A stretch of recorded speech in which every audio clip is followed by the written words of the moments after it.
আসসালামু আলাইকুম, কেমন আছেন?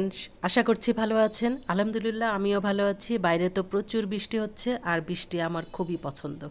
যাই হোক, ঘরের কাজকর্ম করছি আর আপনাদের মাঝে আজকে শেয়ার করছি, আর আপনারা দেখতে থাকুন, আমার সঙ্গেই থাকুন। আমার আজকে কিছু কাজ আপনাদের মাঝে শেয়ার করি আর বকবক করি। আর আজকে কিন্তু দারুণ একটা রেসিপি দেখাবো।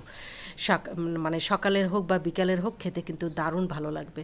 যাই হোক, আমি সংসারের কাজগুলো গুছিয়ে নিচ্ছি, ওর আব্বুর জিনিসপত্রগুলো গুছিয়ে নিচ্ছি। সে নামাজ পড়ে, তার জায়নামাজটা এখানে রেখে দেয়, এটাকে একটু ঠিক করে নিচ্ছি। আর দেখা যায় যে প্রতিদিন মানে রুমগুলা কিন্তু পরিষ্কার করা হয় না।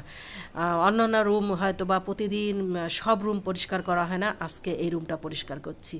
তো এগুলো যখন এলোমেলো থাকে আমি তখন ওগুলো দেখতে পারি না, আমার কাছে এলোমেলো ভালো লাগে না। আমার কাছে রান্নাটা দেরি হলেও কাজকর্মগুলো আমি আগে পরিষ্কার পরিচ্ছন্নটা আগে করে নিই, তারপরে আমি অন্যান্য কাজ শুরু করে দিই। তো এই রুমের মধ্যে আসলাম, এসে আমি দেখি ছেলেরা দেখা যায় যে অনেক সময় তাদের জামা কাপড়গুলো ধোয়া হয় কিন্তু সব সময় গুছিয়ে রাখা হয় না। আর ব্যস্ত, যেটা ব্যস্ত বলতে মানে এখন তো সময় নেই কারো, আর ছেলেরও পরীক্ষা চলতেছে, আমিও ওইদিকে রান্না নিয়ে একটু ব্যস্ত থাকি। তখন দেখা যায় যে অনেক সময় মোছামুছি, টেবিল পরিষ্কার করতেছি বা নিজের ঘর পরিষ্কার করতেছি, ওদের যে ক্যাবিনেটগুলো আছে জিনিসপত্রগুলো, এই যে পর্দাগুলো ধোয়া হয়েছিল এগুলোকে উল্টাউল্টি করে রাখা হয়েছে, এগুলোকে আমি একটু ঠিকঠাক করে ভাঁজ করে রাখবো। আর ধোয়ার পর কিন্তু এগুলো কিন্তু খুব ভালো লাগে, ফুলকো ফুলকো থাকে, তখন এগুলি গুছিয়ে রাখতে কিন্তু খুবই ভালো লাগে।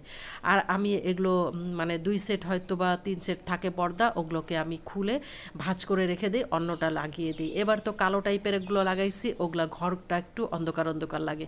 কালো পর্দাগুলো দেখবেন ঘর অন্ধকার লাগে। আমার কাছে কালো পর্দার চেয়ে, কেন যে কালো পর্দা নিয়েছিলাম, তারপরেও কালো পর্দা, সিল্কের পর্দাগুলো ধুতে কিন্তু আরাম, মানে খুব তাড়াতাড়ি ধোয়া হয়ে যায়, ওগুলো ধুতে অনেক কষ্ট লাগে না। আর এই পর্দাগুলো একটু কষ্ট লাগে, মানে কটনের পর্দাগুলো কষ্ট লাগে। তো ছেলেদের ঘরের পর্দা আবার নিজের ঘরের পর্দা, ওগুলি কিন্তু আপনার ধুইতে আলাদা আলাদাভাবে আমি ওগুলো লাগিয়ে দিই, কিন্তু ওগুলো মাঝে মাঝে এক এক করে ধুয়ে ফেলি। তা যাই হোক, আমি পর্দাগুলো ভালো করে ধুয়ে নিব, মানে গুছিয়ে নিব, তারপরে চাদরগুলো গুছিয়ে এক জায়গায় রেখে দেব। এতে হবে কি, নিয়ে যখন লাগানোর সময় হবে যে কেউ লাগিয়ে ফেলতে পারবে। যে কেউ বলতে ওর আব্বুও লাগায়, আমিও লাগাই। যাই হোক, আর একটু পর্দা লাগাতে আগে ঝামেলা হতো আমার, এখন আমার ঝামেলা হয় না। পর্দার মুখের জায়গাটা যদি একটু মানে প্লাস টালাস দিয়ে খুলতে হতো, এখন আগে বলতাম খুলো খুলো, তারপরে খুলে দিত, তারপরে ধুতাম, এখন নিজে নিজেই খুলে ফেলি। যাই হোক, ছেলেদের শার্ট টার্টগুলো একটু গুছিয়ে রাখবো, এগুলিও সব ধোয়া হয়েছে, এক এক করে ধুয়ে রেখে দিয়েছি। ওই সময় না গোছালেও অন্য সময় গুছাই সব এক করে। এই যে চাদরগুলো, যেই যেই ঘরের চাদর, সেই মানে বেডশিটগুলো সেই সেই রুমেই রেখে দিই। তো আমি এই তো বেডশিটগুলোও নিয়ে গুছিয়ে রেখে দিচ্ছি, আর তারপরে শার্টগুলো গুছিয়ে রেখে দেবো। এভাবে আমি আজকে টুকিটাকি কাজগুলো একটু করে তারপরে আমি রান্নাঘরে যাব। আর আপনারা আমার সঙ্গে থাকুন আর দেখতে থাকুন আমার ভিডিওটি, আর ভালো লাগবে আশা করছি। তো এক এক করে আমি ছেলের শার্ট টার্টগুলো, ওর আব্বুর শার্ট টার্টগুলো একটু গুছিয়ে গুছিয়ে রাখছি। আর যার যার জিনিস তার তার আলাদা আলাদা করে রেখে দিলে ভালো, তাহলে হয় কি, কোনো কিছু খুঁজতে গেলে ওটা কিন্তু অসুবিধা হয় না, যার যারটা শেষে খুঁজে বের করে নিয়ে নেয়। তা এইভাবে আমি গুছিয়ে গুছিয়ে আজকে রাখছি। আর আপনারা কেমন আছেন? ভালো আছেন নিশ্চয়। আর বৃষ্টি তো হচ্ছেই হচ্ছেই, এত বৃষ্টি হচ্ছে কিন্তু গরম যায় না, এত গরম চারিদিকে, অনেক মানে কী আর বলবো, এত গরম, প্রচুর গরম। মানে কাজ করতে গেলে, আর আমি যে কখন যে ফ্যানটা বন্ধ রেখেছি মনে নেই, অনেক সময় ভয়েস দিতে গেলে ফ্যানটা বন্ধ রাখি, তো এই জন্য। আর ভিডিও করতে গেলে একটু 10 মিনিটের কাজ 20 মিনিট হয়ে যায়, ভিডিও করতে অনেক ঝামেলা, অনেক কষ্ট। আর তখন মনোযোগটা ওই দিকে থাকে, তো তখন আর অন্য কাজ ভালোভাবে হয় না। যাই হোক, আমি ভিডিও করছি একটু একটু করে যে আমি কিভাবে কাজগুলো করি। তারপরে মনে হলো ফ্যানটা তো ছাড়ি নেই, তারপরে ফ্যানটা ছাড়লাম, এত গরম লাগলো। এদিকে ছেলে তাড়াতাড়ি করে যখন চলে গেছে, ওকে ওর জিনিসগুলো একটু গুছিয়ে রাখে, ওর পরীক্ষা আজকে শেষ। আর পরীক্ষার সময় আমরা ছোটোবেলায়ও দেখেছি, তাই না, পরীক্ষার সময় কিন্তু সব এলোমেলো করে, এখন বড় হয়েছে এখন আর এলোমেলো করে না, এখন যার যারটা রুমের মধ্যে রেখে দেয়। তবুও ওই যে যাওয়ার সময় এখানে ব্যাগ থেকে বের করে রেখে গেছে, আমি ওটা গুছিয়ে রেখে দিলাম। তারপরে আমি চলে আসলাম, সব কাজ শেষ করে টেবিল টেবিল সব পরিষ্কার করেছি, ডাইনিং পরিষ্কার করে টোরে পরিষ্কার হয়ে তারপরে এই তো চলে আসলাম আপনাদের মাঝে রেসিপিটা শেয়ার করতে। আজকে বানাচ্ছি দই পরোটা, একটু আজকে টানবো না, আস্তে ধীরে পরোটাটা শেয়ার করছি, আপনারা দেখতে থাকুন। এখানে আমি আটা দিয়ে বানিয়েছি, অনেকেই ময়দা দিয়ে বানাতে পারেন, আপনাদের ময়দা থাকলে ময়দা, কিন্তু আমাদের দেখা যায় ঘরের মধ্যে বেশিরভাগ আটাই থাকে। আটাটা কিন্তু ময়দার মতো, আমার কাছে তো ময়দার চেয়ে আটাটাই বেশি ভালো লাগে, মনে হয় কি আটাটাই বেশি সাদা। ময়দারগুলো আমাদের বাংলাদেশের যে ময়দা এগুলি কিন্তু বেশি ঝরঝরে হয় না। তো আমি এখানে 2 কাপের বা 1.5 কাপের মতো আটা নিয়ে নিয়েছি, তার মধ্যে একটু লবণ দিয়ে দিলাম আর 1 চামচের মধ্যে চিনি দিয়ে দিচ্ছি। চিনিটা দিলে কি কালারটা সুন্দর আসবে।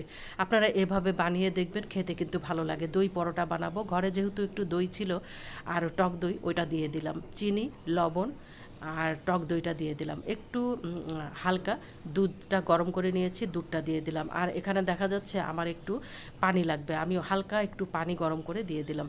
যদি দুধটা তো আর সম্পূর্ণ দেওয়া যায় না, 1/2 কাপ দুধ দিয়েছি, তো একটু পানিও দিয়ে দিতে পারবেন। আপনারা যে পরোটা বানান সেভাবে পরোটা। আর এটা যে কত মোলায়েম হয়েছে, দই আর দুধটা দেওয়ার কারণে প্রচুর সফট হয়েছে, অনেক নরম। আর দেখা যায় যে আমরা পরোটা বানালে কিছুক্ষণ, আমি তো পরোটা বানালে ওর আব্বুকে বা আমার ছেলেদেরকে বলি খাও খাও খাও, তাড়াতাড়ি খাও, শক্ত হয়ে যাবে। কিন্তু এভাবে যদি পরোটা বানান তাহলে কিন্তু একদম শক্ত হবে না, যত দেরিতে খাবে আর ততই আরও নরম থাকবে, ভালো লাগবে। দেরিতে খেলেও কোনো অসুবিধা নেই, গরম গরম না খেলেও কোনো অসুবিধা নেই। তো আমি এই তো রুটিটাকে, আটাটাকে আমি আধা ঘন্টা ময়ান দিয়ে আধা ঘন্টা ঢেকে রেখেছিলাম। তারপরে গোল গোল লেচি তৈরি করেছি, তারপরে ওটাকেও 5 মিনিট ঢেকে রেখেছি। রেস্ট দিলে কি এই পরোটাটা খেতে কিন্তু অনেক ভালো লাগে। আর আমি যেভাবে ডিজাইন করলাম, গোল করে একটা রুটি বেলে নিয়েছি, উপরে একটু আটা ছিটিয়ে দিয়েছিলাম, আর কিচ্ছু না। তারপরে এই তো গোল গোল করে রুটি বানালাম। এভাবে বানিয়ে আমি এখন ভাজবো। আর এই ভাজলে না, আর যেভাবে ডিজাইনটা মানে কাটলাম, কেটে যে একটু আটাটা ছিটাই দিলাম, এতে হবে কি ভিতরে একগুলো ভাঁজ সৃষ্টি হবে, মানে লেচির মতো ভাঁজটা একটা সুন্দর একটা লেয়ার তৈরি করবে। আর ওটা খেতে কিন্তু ভালো লাগে, নরম হয়, সফট হয়, আর খেতেও ভালো লাগে।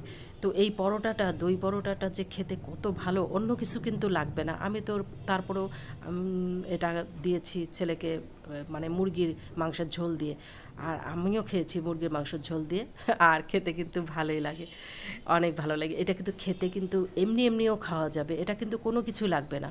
এই যে চিনি দিয়েছি, এতে কিন্তু আপনার ঝোল তরকারি কিছুই লাগবে না, খালি খালি খাওয়া যায়। আমি তো চা দিয়েও খেয়ে ফেলি, এমনি এমনিও খেয়ে ফেলি, এত ভালো সফট লাগে। একটু তেল দিয়ে ভালো করে এই তো ভেজে নেব, ভেজে নিলেই।